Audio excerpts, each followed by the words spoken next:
সবাইকে আসসালামু আলাইকুম।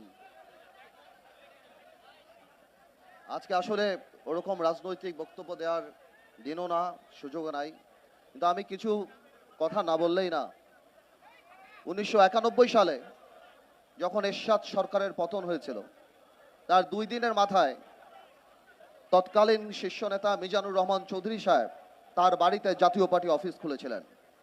111-এর সময় আমরা দেখেছি যখন দেশনেত্রী খালেদা জিয়াকে ধরে নিয়ে যায় এবং আওয়ামী লীগের সভানেত্রীকে ধরে নিয়ে যায়, তখন খন্দকার দেলোয়ার সাহেব সেই ন্যাম ভবনে বিএনপির দায়িত্ব নিয়েছিল, আর জিল্লুর রহমান সাহেব নিয়েছিল আইভি কনকর্ডে। আজকে একবার কল্পনা করে দেখুন, আজকে 35 দিন আওয়ামী লীগ নাই, একটা মুরগির খোপ তারা পায় নাই যেখানে দাঁড়ায় তারা বলবে যে আমরা আওয়ামী লীগ চালাবো। এবার চিন্তা করেন, এটা হার না, এটা পতন, এটা আল্লাহর তরফ থেকে আসছে। আমার এখানে অনেক ভাইদের বক্তব্য আমি শুনলাম, তারা বলছেন যে আমরা বিচার চাই। ভাইয়েরা আমার, আমি বলবো বিচার শুধু আরম্ভ হয়েছে ইনশাল্লাহ। এই বিচার এমন ভাবে হবে যে বাংলাদেশে আওয়ামী লীগকে সবাই মীর জাফর লীগ হিসাবে জানবে আগামী 100 বছরে। আওয়ামী লীগ একটা রাজনৈতিক দলের অস্তিত্ব হারিয়ে ফেলেছে। এই আওয়ামী লীগের 71 সালে যে অবস্থান ছিল, আজকে আওয়ামী লীগ যেই ক্যারেক্টার, যেই চারিত্রিক বৈশিষ্ট্য চলে আসছে, আওয়ামী লীগ কোনো মানুষের দল হতে পারে না। আজকে ভাইয়েরা বোনেরা, আজকে আপনারা এই ছাত্র বৈষম্য আন্দোলনে ছাত্র জনতার যে আন্দোলন দেখছেন, এই আন্দোলন 17 বছর মানুষের পুঞ্জীবিত ক্ষোভ। এই আন্দোলন এমন এক পিতার আন্দোলন যে লজ্জায় তার পরিবারের সাথে ভাত খেতে বসে নাই, কারণ সে বাজার করতে পারে না।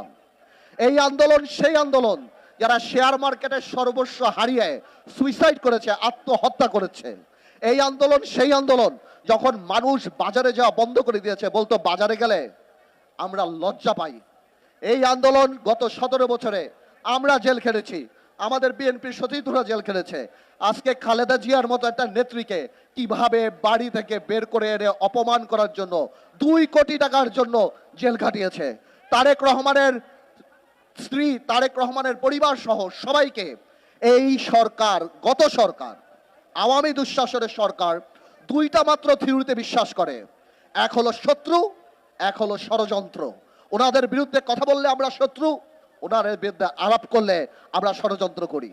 এই 17 বছরে তারা এই কাজ করে করে মানুষের মনের মধ্যে থেকে জায়গা এমন ভাবে তাদের চলে গিয়েছে যে তারা তো পুলিশ দিয়ে খালেদা জিয়ার বাড়ি খালি করেছিল, আজকে বাংলাদেশের জনগণ সেই গণভবনকে তাদের কবরের ভবন বানিয়ে দিয়েছে। আমি আর বেশি বলবো না, আমি শুধু এতটুকুই বলবো,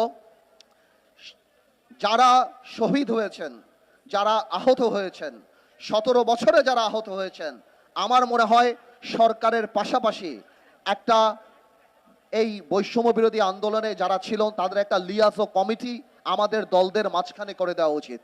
মাঝখানে আমরা অনেককে সাহায্য করতে চাই, কিন্তু আমরা পারি না, আমরা পাই না, আমরা যোগাযোগ ব্যবস্থা স্থাপন করতে পারি না।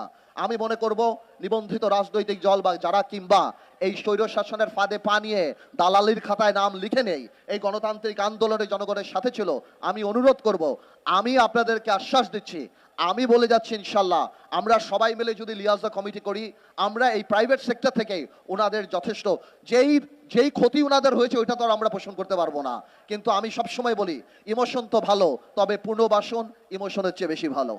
আমি আমার বক্তব্য শেষ করার আগে একটা কথা বলি, এই বিজয় আমাদের সবার বিজয়।